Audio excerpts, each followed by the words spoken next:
The shuttle doors opened with a soft hiss, and Dr. Zilara stepped onto the Aurora Research Station for the first time. Her skin shimmered with pale blue patterns that shifted like water under moonlight. She was Velkin, and this was her first time working directly with humans. The station was massive, a ring of metal and glass spinning slowly in space. Through the windows, Zilara could see a purple moon below and countless stars beyond. She clutched her datapad close to her chest. Her assignment was simple on paper, but terrifying in reality. Study human biology and understand why these strange creatures had become so successful in space. A human man walked toward her with a bright smile. He was tall, with dark hair and warm brown eyes that crinkled at the corners. Dr. Zilara, welcome. I'm Dr. Marcus Chung. I'll be your partner for this exchange program. Zylar's patterns flickered nervously. Partner? Yes, I have read about human partnerships. They are temporary work arrangements, correct? Marcus laughed, a sound that seemed to come from deep in his chest. Well, yes, in this case. Come on, let me show you to your quarters. As they walked through the corridors, Zilara observed everything with wide eyes. Humans moved past them in groups, often touching each other on the shoulders or arms. Some walked holding hands. It was all very physical, very different from her home world. Why do humans touch so frequently? She asked, her voice carrying a musical quality that Marcus found pleasant. It's how we connect, Marcus explained. Physical contact releases chemicals in our brains that make us feel good, safe, happy. Zilara made a note on her datapad. Fascinating. Velkins do not require physical contact for emotional regulation. Marcus showed her to a small room with a bed, a desk, and a window looking out into space. This is yours. Make yourself comfortable. We can start the research orientation tomorrow. That night, Zilara couldn't sleep. Sleep itself was strange to her. Velkins entered rest cycles standing up, but humans lay down for hours. She spent the time reading files about human biology instead. What she discovered shocked her. Humans reproduce through physical joining of two individuals. One provided genetic material called sperm, the other provided an egg. And then the female human carried the developing offspring inside her body for 9 months. 9 months! The whole process seemed impossibly complicated and inefficient. Velkins simply gathered at the crystalline pools during mating season. They would synchronize their bioluminescent pulses, and genetic material would merge in the sacred waters. New Velkins grew in the pools, tended by the community. No mess, no pain, no physical contact required. The next morning, Marcus found Zilara in the laboratory, surrounded by holographic displays of human anatomy. You've been studying, he said, setting down 2 cups of coffee. This one's for you. Fair warning, humans need this stuff to function in the morning. Zilara sniffed the dark liquid suspiciously, but took a small sip. It was bitter and hot. She liked it. I have been reading about human reproduction. It is very strange. Marcus sat down across from her. Strange how? You grow your offspring inside your bodies. The process takes almost a full solar cycle, and it begins with physical joining of 2 individuals. Her patterns turned a deeper blue, which Marcus would later learn meant she was embarrassed. It seems very primitive. Marcus didn't take offense. He had worked with many alien species and understood that different didn't mean wrong. I suppose it does seem that way, but there's more to it than just biology. What do you mean? Well, humans don't just reproduce. We form bonds with our partners. Deep emotional connections that last years, sometimes our whole lives. These bonds create family units. And family units are what drove us to explore the stars. Zilara tilted her head, a gesture of confusion. I do not understand the connection between reproduction and space exploration. Marcus leaned forward, his eyes bright with enthusiasm. Think about it. A human parent will do anything to protect their children. Anything. They'll work harder, take risks, push boundaries. And children grow up in these family units, learning about love, sacrifice, cooperation. It makes us resilient. It makes us brave. Vulcans reproduce for civic duty, Zilara said slowly. We contribute genetic material because it is expected, not because we feel attachment to the offspring. And how did that affect your expansion into space? Zilara considered this. The Vulcans had colonies on 3 planets, all carefully planned and executed over centuries. Humans had colonies on dozens of worlds in half the time, often establishing them in dangerous or difficult locations. Human explorers took risks that seemed illogical to other species. You believe your reproductive bonding is the reason humans are successful explorers? I think it's part of it, Marcus said. When you have something to fight for, someone to return home to, it changes everything. Over the following weeks, Zilara threw herself into her research. She interviewed crew members about their families, about love, about the partners they had left behind on distant worlds. She created detailed charts mapping emotional responses to physical stimuli. She observed humans in the common areas, watching how they interacted. Marcus became her guide through this strange world of human emotion. He was patient with her questions, even the awkward ones. He explained the difference between romantic love and platonic friendship. He told her about his own family back on Earth, his parents who had been together for 40 years, his sister who had just had her first child. Zilara found herself spending more and more time with Marcus. She told herself it was purely for research purposes. He was an excellent source of information about human behavior. The fact that she enjoyed his company, that his laugh made her patterns shimmer in ways she didn't quite understand, was irrelevant. One evening, they were working late in the laboratory. Marcus was showing her brain scans of humans in love, pointing out the regions that lit up with activity. See here? This is the reward center. When humans are with someone they love, their brains flood with dopamine and oxytocin. It's literally addictive. Being with the person you love feels good, so you want to be with them more. Zilara studied the scans, then looked at Marcus. He was close, leaning over to point at the display. She could feel warmth radiating from his body. Her own heart analog was beating faster than normal. Marcus, she said quietly, I think I may need to run medical scans on myself. He looked at her with concern. Why? Are you feeling ill? I experience increased cardiovascular activity when you are near. My temperature regulation is inconsistent. I find myself distracted by irrelevant observations about your physical characteristics. She paused. I believe I may have contracted a human pathogen. Marcus stared at her for a long moment. Then, very gently, he smiled. Zilara, I don't think you're sick. I think you might be experiencing what humans call attraction. Her patterns flashed bright white with shock. That is not possible. Vulcans do not experience attraction. We do not have romantic feelings. Maybe Vulcans don't, Marcus said softly. But you're not on your home world anymore.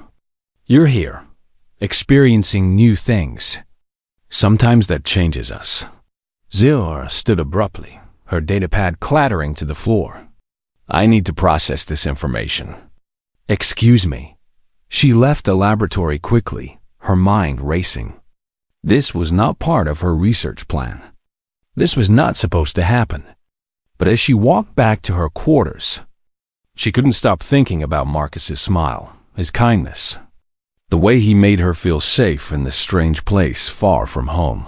Perhaps, she thought, there was more to human reproduction than she had initially understood. Perhaps the research required a deeper level of investigation than she had planned. The thought terrified and excited her in equal measure. Zilara decided that the scientific approach was best.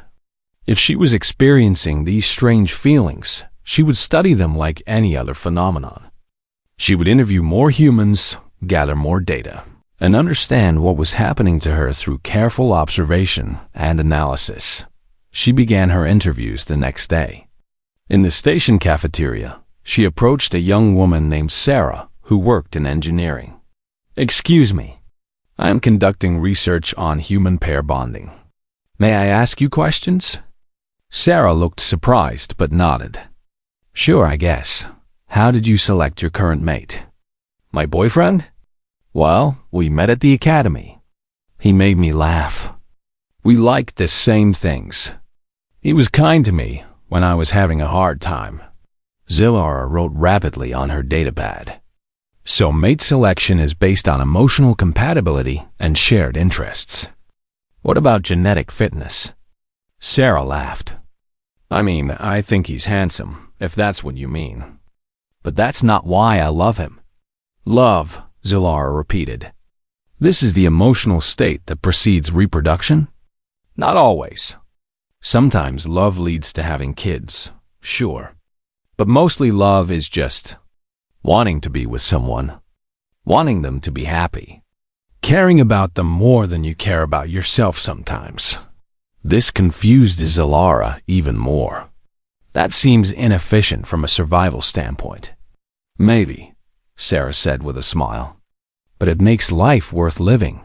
Zilara conducted 17 more interviews over the next week. Each human described love differently, but there were common elements. Physical attraction, yes, but also emotional connection, shared experiences, trust, vulnerability. The data was messy and contradictory. Love, it seemed, could not be easily quantified. She also began observing human courtship behaviors in the common areas. She watched couples hold hands as they walked. She saw them kiss, pressing their mouths together in what seemed like a highly unsanitary practice. She observed them sitting close together, touching constantly, as if they needed the physical contact to function. One day, she saw Marcus in the corridor talking to a female crew member. They were standing close, and the woman touched Marcus's arm while laughing at something he said. Zilara felt a sharp, unpleasant sensation in her chest. Her patterns turned dark purple. Later, she would learn this was called jealousy. Marcus noticed her strange behavior. She had started avoiding him, only communicating through official research reports. When they did meet, she stood farther away than before, her patterns muted and cautious. Finally, he cornered her in the laboratory one evening. "Zilara, talk to me. What's going on?" "I am conducting research. You're avoiding me." "That is not accurate. I am simply maintaining appropriate professional distance." Marcus sighed. "Is this about what I said? About you experiencing attraction?" Her patterns flickered rapidly, a sign of agitation. "I have been observing human mating rituals. I do not understand them. You touch so much. You press your mouths together. You hold hands as if you are conducting some kind of genetic transfer through your palms." Despite himself, Marcus smiled. "Holding hands doesn't transfer genetics, Zilara." "Then, what is the purpose?" "It feels good. It's comforting. It tells the other person you care about them." Zilara paced back and forth. "I saw you yesterday, with the female crew member. She touched your arm. She was standing very close. Lieutenant Morrison? We were just talking about her sister's wedding. Your heart rate did not increase. Your pupils did not dilate. You did not display signs of attraction." Zilara stopped pacing and looked at him directly. "But when I am near you, my physiology becomes irregular." "Why is that?" Marcus took a careful step toward her. "Maybe because you're attracted to me specifically. Not to all humans. Just to me. That would complicate my research significantly." "Yes," Marcus agreed. "It would." They stood in silence for a moment. Then Zilara did something that surprised both of them. She reached out and took Marcus's hand, mimicking the gesture she had seen so many humans perform. His hand was warm and much larger than hers. His fingers curled gently around her own. It felt strange and wonderful and terrifying all at once. "Is this correct?" she asked quietly. "Perfect," Marcus said. The next few weeks were confusing but wonderful. Zalora continued her research, but now she was also experiencing human courtship firsthand. Marcus took her to the observation deck to watch the stars. They ate meals together in the cafeteria. They talked for hours about their different worlds, their childhoods, their dreams that other aliens on the station watched with amusement. The Threx, an insectoid species, found the whole thing hilarious. Their representative, clicking sound of mandibles, approached Zalora one day in the corridor. "The Vulcan has caught human mating fever," clicking sound chittered. "We have taken bets on how long before you attempt reproduction." Xylora's patterns turned bright red with embarrassment. "This is scientific research." "Of course it is," clicking sound said, in a tone that suggested they didn't believe her at all. Even the Nimbari, who were gaseous beings that reproduced by splitting apart, seemed interested in Xylar's situation. They communicated through a translation device that made their thoughts into sound. "We observe your behavioral changes," the Nimbari said. "You have become less logical, more emotional. This is fascinating." "I am still perfectly logical," Zalora insisted, but she knew it wasn't entirely true. She had started making decisions based on feelings rather than data. She chose to eat lunch at times when Marcus would be in the cafeteria. She wore colors that Marcus had mentioned he liked. She found herself thinking about him during her rest cycles. Instead of reviewing research notes, it was all very illogical and very human. One evening, Marcus invited her to his quarters. This was significant, she knew from her research. Humans guarded their private spaces carefully. Being invited into someone's personal quarters indicated trust and intimacy. His room was similar to hers, but filled with personal items. Pictures of his family on Earth. Books, actual physical books made of paper. A plant growing in a small pot by the window. "I wanted to show you something," Marcus said. He pulled out an old photograph. "This is my parents on their wedding day." Zalora studied the image. Two young humans, holding hands, looking at each other with obvious affection. "They have been together for 40 years, you said?" 42 now. "They still hold hands when they watch television. Do you want that? A partner for 40 years? Marcus looked at her carefully. "Someday, yes. With the right person." Xylora's patterns shifted through several colors quickly. "I do not know if Vulcans can experience that kind of bond. We are not built for it." "Maybe not on your world," Marcus said gently. "But you're not on your world now, and you've been experiencing a lot of things Vulcans supposedly don't experience." He was right. She had been feeling things she had no names for in her own language. Happiness when she saw Marcus. Anxiety when they were apart. A warm sensation in her chest when he smiled at her. A desire for physical closeness that had nothing to do with reproduction. "I am afraid," she admitted quietly. "Of what?" "Of losing myself. Of becoming something I was not meant to be. Of disappointing my people." Marcus sat down beside her on his bed. Not touching, just close. "You're not losing yourself, Zalora. You're discovering new parts of yourself. That's not a bad thing. How do you know?" "Because I see you. You're still the same brilliant, curious, determined scientist who arrived here 2 months ago. You're just also someone who's learning how to feel. Both of those things can be true." Zalora looked at him. Really looked at him. Saw the kindness in his eyes, the patience, the genuine care. And she made a decision. She leaned forward and pressed her mouth to his. Copying the gesture she had observed so many times. It was awkward and uncertain, and she wasn't quite sure she was doing it correctly. But Marcus's hand came up to gently cup her face, guiding her, showing her the rhythm of it. And suddenly it made sense. The kissing, the touching, the closeness. It was communication without words. It was trust made physical. When they pulled apart, her patterns were glowing bright gold. That was a kiss, Marcus said softly. I know, Zilara replied.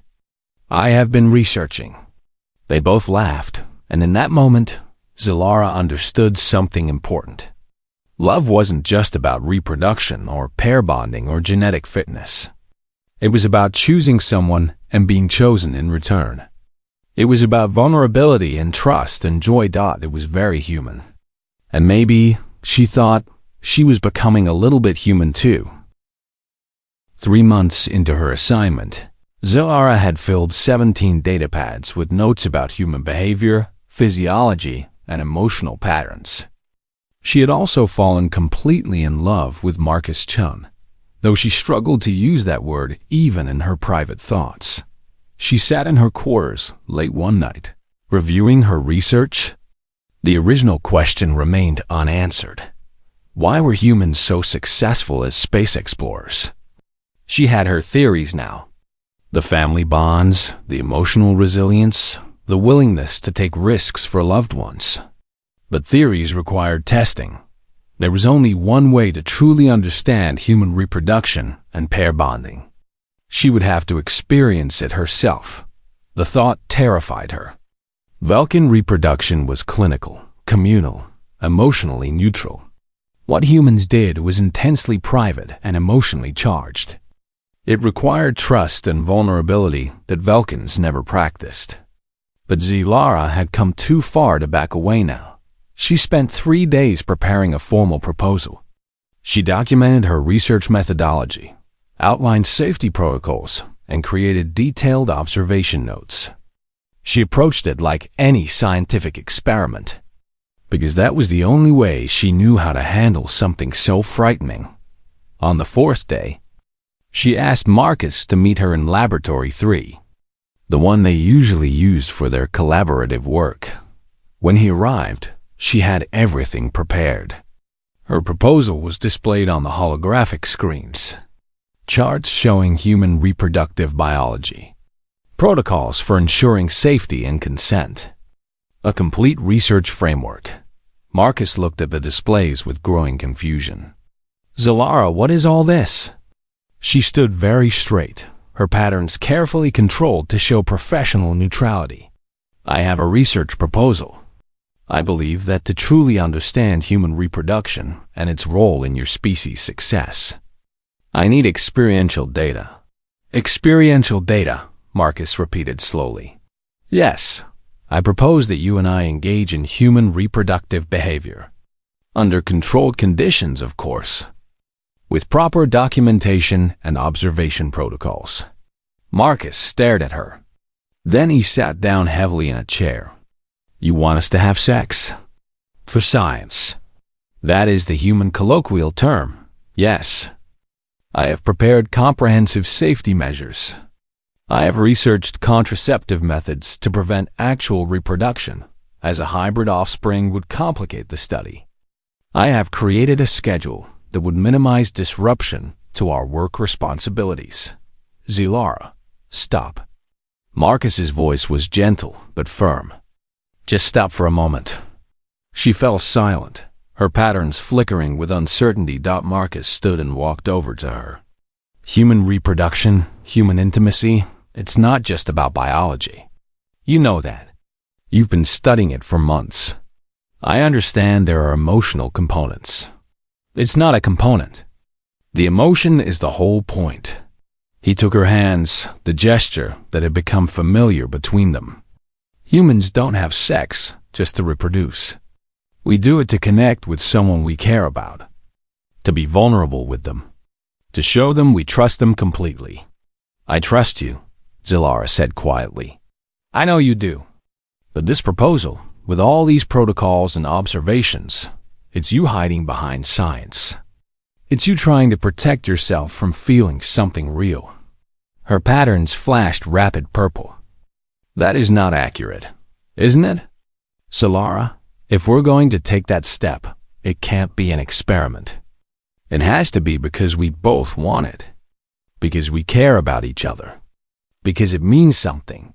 It does mean something, she said, and her voice cracked. It means everything. And that is why I am afraid. There it was. The truth she had been avoiding. She wasn't afraid of the physical act. She was afraid of the emotional exposure, the complete vulnerability that came with it. Marcus pulled her close, and she let herself lean against him. His heartbeat was steady beneath her ear. I'm afraid too, he admitted. This is complicated. We're from different worlds, different species. There are 1,000 reasons this might not work. Then why consider it at all? Because despite all those reasons, I've fallen in love with you. Xylara's patterns exploded into brilliant colors, cycling through the entire spectrum. No Velkin had ever said those words to her. No Velkin had ever felt them. I do not have words in my language for what I feel, she said. But I think it is the same thing. They stood like that for a long time, holding each other in the quiet laboratory. Finally, Marcus spoke again. If we do this, we do it right. Not as research. As two people who care about each other, taking a step together. I do not know how to do that. I only know how to be a scientist. Then let me teach you. The same way you've been teaching me about your culture. Zilara pulled back to look at him. What if I'm bad at it? What if my physiology is too different? Marcus smiled. Then we'll figure it out together. That's what relationships are, Zilara. Two people figuring things out together. She made her decision. I would like to try. Not as an experiment. As something real? Are you sure? No, but I think being unsure is part of the process. Humans take risks for things they care about. I am learning to do the same. Marcus cupped her face gently. We'll take it slow. There's no rush. But before they could continue, Zilara's communication device chimed urgently. She checked it, and her patterns immediately turned dark gray, the Vulcan expression of distress. What is it? Marcus asked. A message from my supervisor on the homeworld. She has reviewed my research reports. Xylara's voice was tight. She says I am going native, that I have lost objectivity. She's ordering me to return home immediately. What? But your assignment isn't finished. She believes I've become too influenced by human culture. That my research is compromised. Zilara looked at the message again, her patterns cycling through anxious colors. She says I am bringing shame to our scientific community by forming inappropriate attachments. Marcus felt anger flash through him. That's not fair. You've done incredible work here. Vulcan science requires complete objectivity. Emotional involvement with research subjects is considered a serious ethical violation. You're not just studying humans anymore, Zilara. You're living your own life, making your own choices. Vulcans do not think that way. We serve the collective. Individual desires are secondary to duty. The communication device chimed again. This time, it was a message from the station commander, Commander Patricia Rodriguez. She wanted to see both of them in her office immediately. In the commander's office. They found her reviewing reports with a stern expression. She was a veteran of the human space navy, with gray streaks in her dark hair and sharp eyes that missed nothing. Dr. Chun, Dr. Zilara, I've received a formal complaint from the Vulcan Science Council. They're claiming that this research exchange has become inappropriate. Xylara's patterns dimmed. Commander, I can explain. I'm not interested in explanations. I'm interested in facts. Have you two formed a personal relationship? Marcus and Zilara exchanged glances. Marcus spoke first. Yes, Commander. We have. And you understand the complications this creates? The political implications? The Vulcan Science Council is threatening to pull all their researchers from human stations if this continues.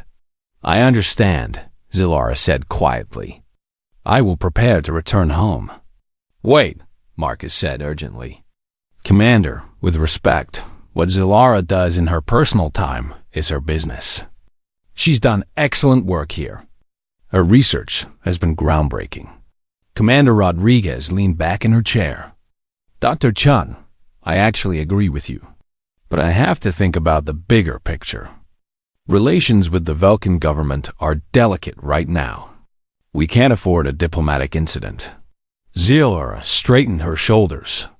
I will not allow my personal choices to damage the relationship between our species. I will return home. Is that what you really want? The commander asked. What I want is irrelevant. I have responsibilities. Commander Rodriguez studied her for a long moment. You know what I see when I look at you two?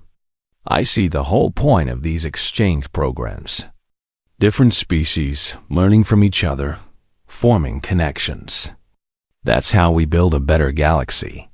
Then what are you saying, Commander? Marcus asked.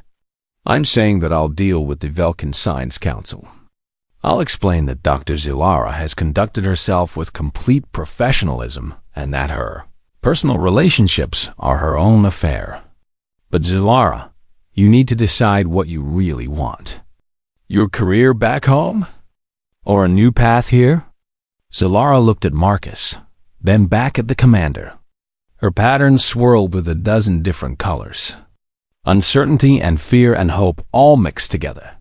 I do not know how to choose between duty and desire. Then maybe, the commander said gently, it's time you learned. Take some time to think about it. Both of you. This is a big decision. As they left the commander's office, Marcus took Zilara's hand. Whatever you decide, I support you.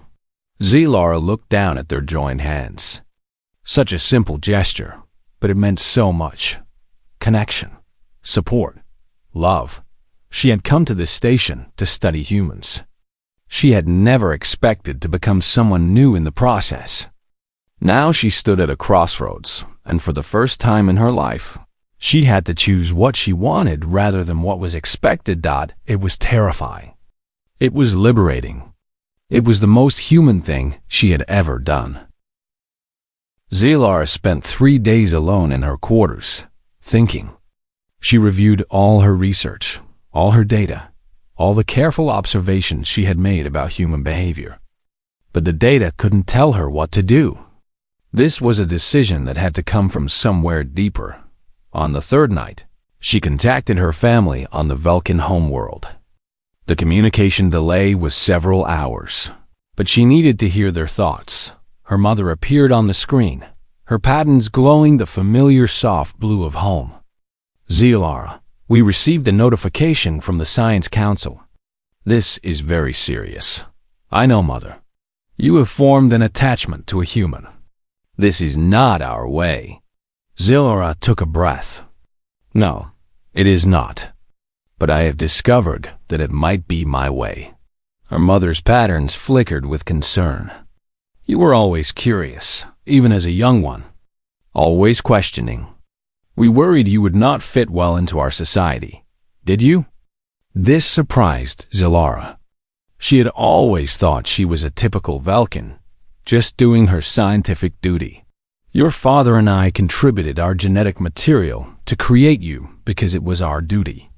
But when you emerged from the pools, something unexpected happened. I found myself wanting to know you, to watch you grow. Your father felt it too. We never spoke of it, but we both made excuses to visit the communal raising centers more than necessary. Zilara's patterns brightened with shock. You felt attachment? To me specifically? Perhaps some Vulcans are capable of more than we admit. Perhaps you are not as different as you fear. You are simply brave enough to acknowledge what you feel. After the call ended, Zilara sat in silence for a long time. Then she went to find Marcus. He was in the observation deck, watching the stars. He looked up when she entered, hope and fear mixed in his expression.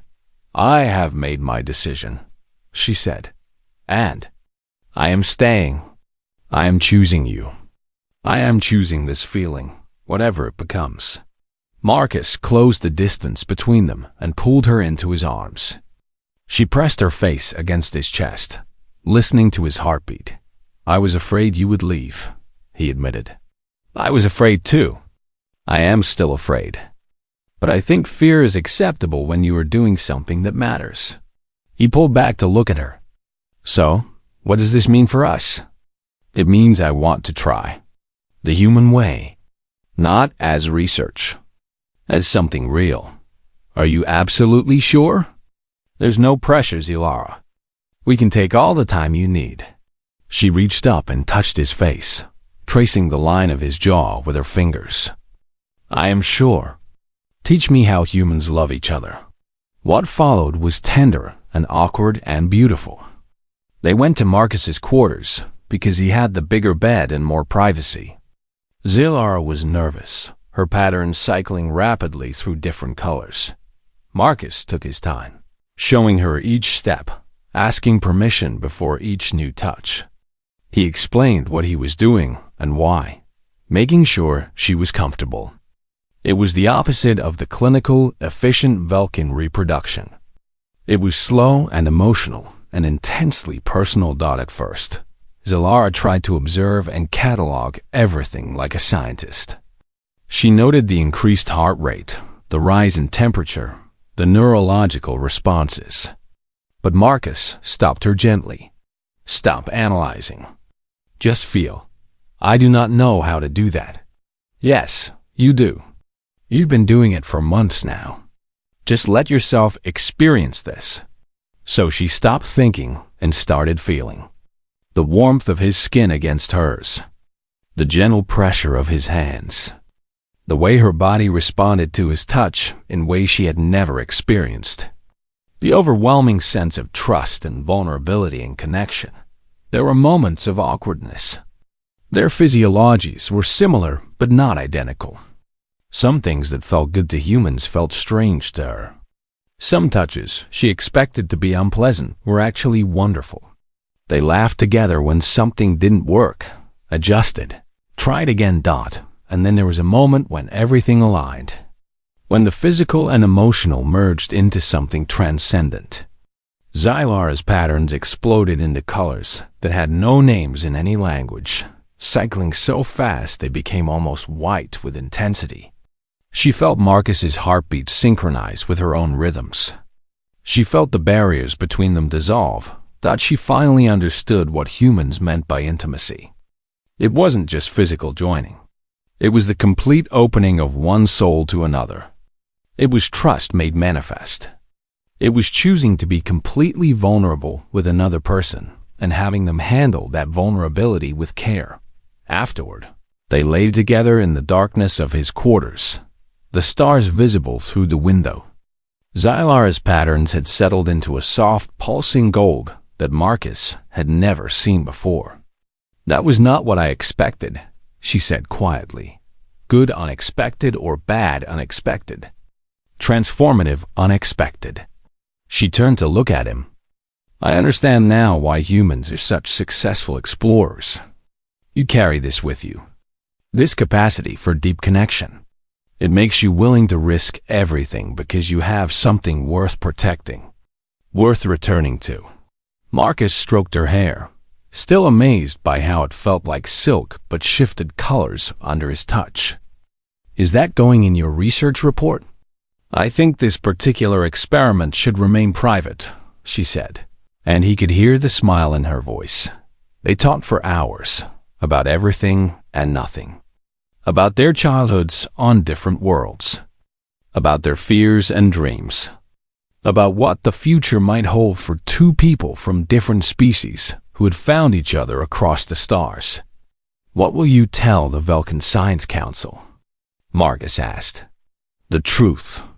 That human emotional bonding creates family structures that provide psychological resilience and motivation for exploration and risk-taking. That love, as inefficient and illogical as it may seem, is actually a tremendous evolutionary advantage. And what about us?" Zilara's patterns brightened. "I will tell them that some Vulcans may be capable of forming similar bonds. That I have become an unexpected data point in my own research. Do you think they'll accept that?" I do not know. But I do not need their acceptance anymore.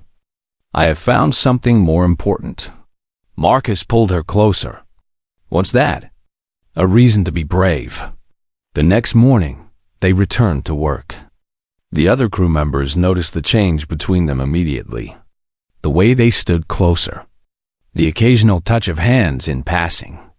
The soft looks when they thought no one was watching. Commander Rodriguez called them to her office again. This time, her expression was less stern. I spoke with the Vulcan Science Council. It took some negotiating, but they've agreed to let you finish your assignment, Dr. Zilara, with conditions. What conditions? Zilara asked. You have to deliver a comprehensive research report on human bonding behaviors and their effects on space exploration. And you need to present it to the Interspecies Scientific Conference next year. Zilara's patterns flickered with surprise. They want me to share my findings? Publicly? Apparently, some members of the council think your research might be valuable. That understanding human emotional patterns could help other species work more effectively with humanity. Marcus grinned. So you're going to tell the whole galaxy about the power of love? I am going to present scientific findings on the correlation between emotional bonding and exploratory success. Zilara corrected. But her pattern showed she was amused. Commander Rodriguez stood and extended her hand to Zilara. Welcome to the complexity of intercultural relationships, Doctor. It's messy and difficult and absolutely worth it. Zilara shook her hand, the human gesture of respect and agreement. Thank you, Commander. As they left the office, Marcus took her hand. So, what do we do now?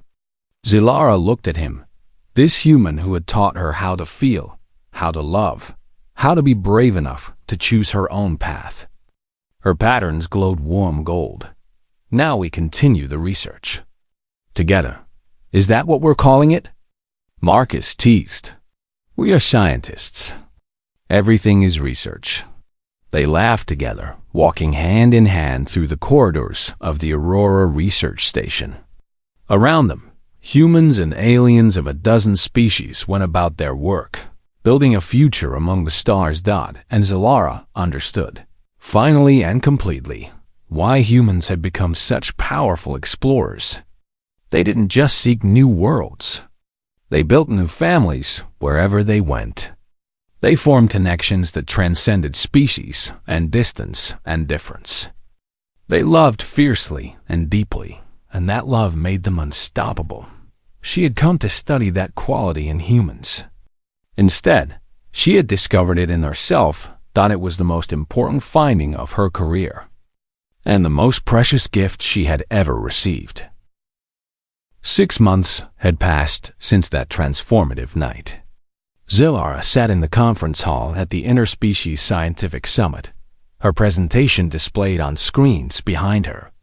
Representatives from 43 different species filled the auditorium, all waiting to hear her findings.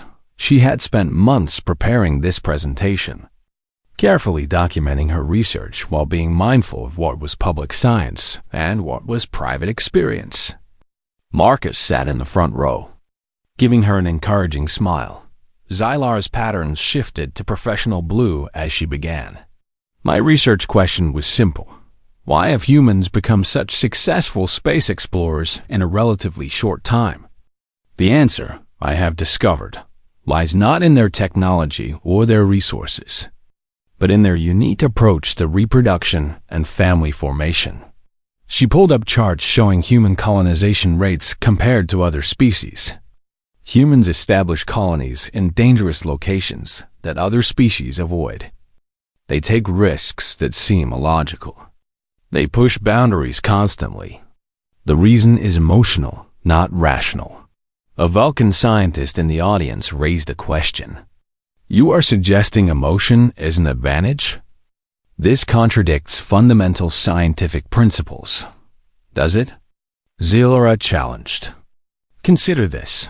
Human parents will work harder, sacrifice more, and take greater risks to provide for their offspring. Human partners form bonds that last decades, creating stable social units. These family structures create a support network that gives humans the courage to venture into the unknown. She clicked to the next slide, showing brain scans and hormonal data. When humans form pair bonds, their brains release chemicals that create feelings of attachment and loyalty. This is not a weakness. It is a strength. A human with a family to protect is more motivated, more resilient, more willing to face challenges. The Threx representative clicked their mandibles thoughtfully. This explains much about human behavior. But can other species learn from this? That is the question I have been exploring. Zilara took a breath. Through extensive field research, I have discovered that the capacity for emotional bonding may not be limited to humans. Some individuals from other species may also be capable of forming these deep attachments. She saw several Vulcan scientists shift uncomfortably. This was controversial territory.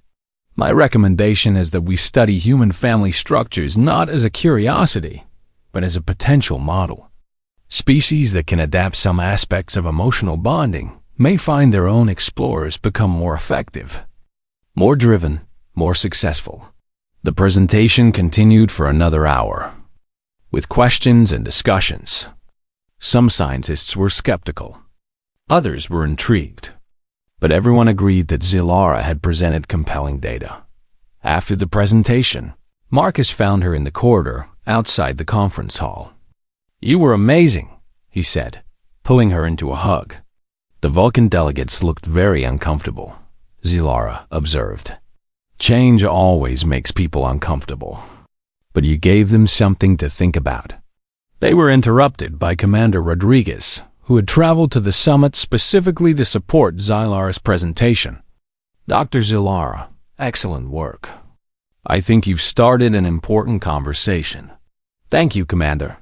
There's something else. I have news that might interest you both." Rodriguez looked at them seriously. The Science Council has approved a new research station. It will be dedicated to studying interspecies cooperation and cultural exchange. They want you to run it, Zilara. And they want you as the deputy director, Marcus. Zilara's patterns flashed bright with surprise. They want me to run a research station? After I defied their orders? Because you defied their orders, Rodriguez corrected. You proved that bridging cultural gaps requires more than just data collection. It requires genuine understanding and connection. That's exactly what this station needs. Marcus looked at Zilara. What do you think? I think we should discuss it. This is a decision we should make together. They went to their hotel room that evening to talk about the offer. It was a tremendous opportunity, but it would mean committing to a long-term position far from both their home worlds. Do you want to do it? Marcus asked. Zilara sat on the bed, her patterns cycling through thoughtful colors. I want to continue this work. Understanding how different species can connect, can build relationships, can create something new together. It feels important, but I also need to tell you something. She looked at him, her pattern shifting to a color he had never seen before, a soft pink glow. I went to the medical center last week for a routine check. Marcus felt his heart skip. Is something wrong? Not wrong. Unexpected. She took his hand. Marcus, I am pregnant. For a moment, he couldn't speak. Couldn't think. That's not possible. You said Vulcan and human biology wasn't compatible for reproduction. We used contraception. I said it was highly unlikely. Apparently, we have created an extremely rare data point.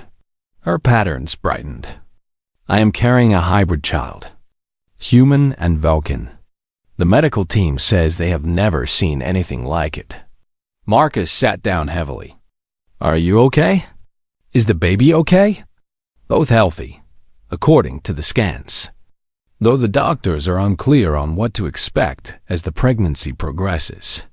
I am the first Vulcan to ever carry a hybrid offspring. How do you feel about this? Zilara was quiet for a moment.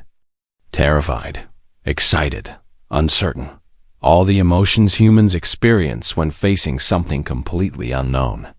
She looked at him. "How do you feel?" Marcus pulled her close. "The same. All of those things. But also happy. We're going to have a baby, Zilara." "We are going to have a baby," she repeated, as if testing the words. "This was not part of my research plan. The best things never are." They sat together in silence, processing this unexpected development. Finally, Zilara spoke again. "This changes everything about the research station offer. Raising a hybrid child will be complicated.